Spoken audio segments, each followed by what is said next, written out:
Halo semua, kami dari kelompok SGDB 6 akan mempresentasikan hasil dari student project kami yang berjudul Using Social Media as a Head Start in Learning Medicine. Jadi pada bab satu ini kita akan membahas pendahuluan. Latar belakang dari student project ini adalah globalisasi yang tidak dapat dihindari di belahan bumi manapun. Globalisasi ini membawakan revolusi baik dari industri maupun masyarakat. Masyarakat global sedang mengalami era industri 4.0 dan society 5.0 yang secara tidak langsung mengakibatkan banyak perubahan dalam kehidupan. Internet menjadi kunci utama pada kehidupan manusia saat ini, terutama setelah melewati fase pandemi yang disebabkan oleh virus COVID-19. Interaksi sosial pada saat ini lebih banyak menggunakan internet daripada interaksi secara langsung. Kita sebagai mahasiswa baru dan sebagai Gen Z tentunya sudah merasakan dampak dari penggunaan internet ini. Kita sebagai Gen Z dapat dianggap sebagai penduduk asli karena kita sudah fasih bermedia sosial sejak kita kecil. Penggunaan media sosial ini tidak selalu tentang interaksi antar manusia. Media sosial dapat digunakan sebagai media pembelajaran karena banyaknya konten pendidikan yang tersedia dan dapat diakses saat ini. Dengan banyaknya konten pendidikan di media sosial saat ini, kita sebagai mahasiswa kedokteran dapat menggunakan kesempatan ini sebagai start awal kita dalam menempuh kehidupan kampus. Nah, berdasarkan latar belakang yang telah diuraikan tadi, kita mengangkat dua pertanyaan yang akan menjadi rumusan masalah dalam student project kali ini. Yang pertama, bagaimana intervensi penggunaan media sosial sebagai media pembelajaran bagi mahasiswa kedokteran? Dan yang kedua, bagaimana upaya mahasiswa kedokteran dalam memaksimalkan media sosial sebagai media pembelajaran? Next. Nah, dari rumus masalah tersebut, didapat tujuan dan manfaat penulisan yang dapat dilihat pada slide ini. Selanjutnya adalah bab 2, yaitu tinjauan pustaka. Yang pertama adalah definisi media sosial. Media sosial adalah suatu media online dengan para penggunanya bisa dengan mudah berpartisipasi, berbagi dan menciptakan isi meliputi blog, wiki, dan jejaring sosial. Medsos merupakan wadah untuk berkomunikasi berbasis internet sehingga memudahkan individu untuk berinteraksi tanpa terikat waktu dan tempat karena dapat dilakukan kapan saja dan di mana saja. Next slide. Berdasarkan survei pada Hootsuite, We Are Social, Indonesian Digital Report 2022, pengguna internet aktif di Indonesia berkisar di angka 191 juta. Next slide. Merujuk pada data di atas, komposisi pengguna media sosial yang terbanyak dalam bentuk persentase adalah sebagai berikut, yaitu WhatsApp 88,7%, Facebook 81,3%, pengguna Instagram 84,8%, dan yang terakhir adalah pengguna TikTok 63,1%.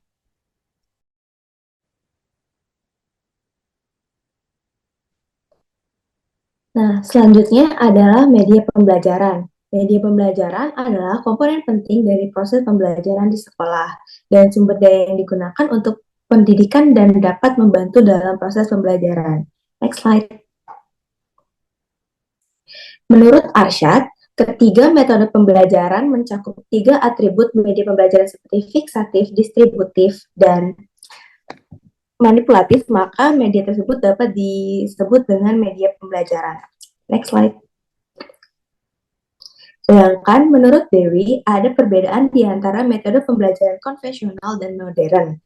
Pada pendekatan konvensional, siswa cenderung pasif karena pembelajaran bersifat ceramah. Sedangkan pendekatan modern, siswa berkesempatan untuk berinteraksi dengan pengajar sehingga menjadikan mahasiswa aktif. Nah, apa itu generasi Z? Mahasiswa zaman sekarang, termasuk yang sedang melakukan presentasi saat ini, adalah Gen Z atau generasi Z. Gen Z adalah generasi yang lahir pada rentang tahun 1995 sampai 2012. Sementara dunia memasuki era teknologi digital di awal tahun 1990-an. Tentu saja kita bisa mengatakan bahwa Gen Z lahir dan hidup berdampingan bersama teknologi digital. Bukti lain yang menunjukkan adanya kedekatan antara Gen Z dengan teknologi digital, menurut riset dari Global Web Index London, London, masyarakat Indonesia pada rentang usia 16-24 tahun menghabiskan waktu sekitar 195 menit per hari dalam menggunakan media sosial. Survei lainnya di kota-kota besar di Indonesia menunjukkan bahwa 68% dari remaja usia 15-19 tahun menilai bahwa diri mereka tidak tahu dan tidak mampu menjalani kehidupan tanpa media sosial seperti YouTube, Facebook, Instagram, Twitter, dan lain-lain. Karena Gen Z dari kecil dikenalkan dengan media sosial, maka tentu saja karakteristik kepribadian mereka juga berbeda dengan generasi yang lain, yaitu mereka suka bersosialisasi dan mengekspresikan diri, berpikiran terbuka, serta menyukai informasi yang dapat diterima secara visual. Selanjutnya adalah hubungan mahasiswa dengan media sosial. Mahasiswa dinilai memiliki intelektual tinggi dan kecerdasan dalam berpikir. Hal ini juga berkaitan dengan mahasiswa saat ini sebagai Gen Z yang memang paling sering bersinggungan dengan teknologi, khususnya media sosial. Media sosial memiliki banyak sekali manfaat untuk mahasiswa. Salah satunya adalah sebagai sarana komunikasi. Media sosial dalam hal ini membantu mahasiswa untuk tetap terhubung dengan dunia luar yang jauh dari jangkauan. Kemudian, media sosial juga menjadi sarana mahasiswa dalam mencari sumber-sumber pelajaran. Media sosial juga membantu mahasiswa dalam mencari informasi-informasi yang dibutuhkan. Kemudian, media sosial dengan segala kemudahannya juga menjadi sarana hiburan untuk mahasiswa. Selain itu, media sosial juga menyediakan berbagai platform yang membantu penggunanya untuk mengunggah ataupun mengakses konten-konten yang dapat mengembangkan dirinya dan membantunya untuk lebih produktif. Yang terakhir adalah media sosial sebagai tempat untuk mencurahkan isi hatinya. Selanjutnya, kami membahas tentang penggunaan media sosial sebagai media pembelajaran kedokteran. Selanjutnya, hal pertama yang kami kaji adalah manfaatnya. Jadi, sebuah media pembelajaran yang efektif harus memiliki 3 manfaat praktis ini. Dan ternyata media sosial memiliki sejumlah karakteristik yang sangat melengkapi manfaat-manfaat tersebut. Pertama, manfaatnya yaitu dapat memperlancar dan memperjelas penyajian informasi. Di sini media sosial memiliki 2 karakteristik utama, yaitu information atau banyaknya media publikasi informasi seperti perpustakaan daring dan jurnal ilmiah yang bisa sangat membantu mahasiswa dalam belajar. Dan sifat kedua adalah interactivity, di mana antar sivitas pendidikan yang menggunakan media sosial dapat saling berinteraksi secara langsung untuk menjalankan kegiatan belajar mengajar atau sesederhana bertukar informasi tanpa dibatasi oleh ruang dan waktu. Lalu manfaat kedua adalah dapat meningkatkan perhatian mahasiswa dalam belajar. Hal ini bisa dipenuhi lewat 2 karakteristik lainnya dari media sosial. Pertama adalah sama seperti sebelumnya, information, di mana ada banyak sekali platform yang mengakomodasi begitu banyak jenis cara belajar, seperti adanya aplikasi flashcard untuk materi hafalan dan video-video visualisasi materi kedokteran di YouTube untuk materi yang membutuhkan pemahaman. Dan karakteristik kedua adalah user-generated content, di mana di media sosial semua orang bisa membuat konten, termasuk kita mahasiswa kedokteran yang bisa membuat konten edukasi terkait materi kedokteran. Dengan begitu kami bisa belajar dengan cara yang efektif, yaitu dengan cara mengajar orang lain. Lalu manfaat yang terakhir adalah dapat menjadi solusi atas keterbatasan indera, ruang, dan waktu. Di sini karakter media sosial yang memenuhi manfaat tersebut adalah network atau jaringan, di mana keterbatasan ruang bisa diatasi karena internet dapat menjangkau semua orang di seluruh pelosok dunia. Lalu yang kedua, untuk mengatasi keterbatasan waktu, media sosial memiliki karakteristik archive atau arsip, di mana informasi yang telah dimasukkan ke dalam media sosial dapat terus diakses untuk selamanya.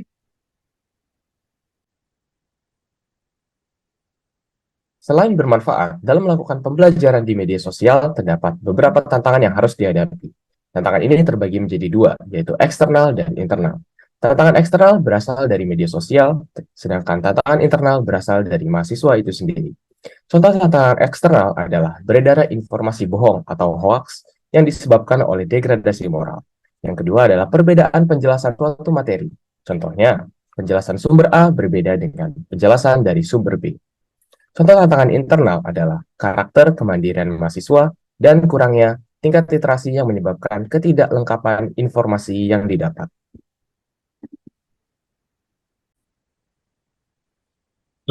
Berdasarkan paparan sebelumnya yang telah dipaparkan oleh teman saya terkait tantangan dalam penggunaan media sosial sebagai media pembelajaran, terutama bagi kita mahasiswa kedokteran, tentu akan ada upaya yang dapat kita lakukan untuk memaksimalkan penggunaan media sosial sebagai media pembelajaran. Yang pertama yakni terkait banyak sekali informasi hoax yang beredar. Maka sebagai mahasiswa kedokteran, kita tentu dapat mengurangi penyebaran informasi hoax dengan memeriksa validitas informasi tersebut terlebih dahulu.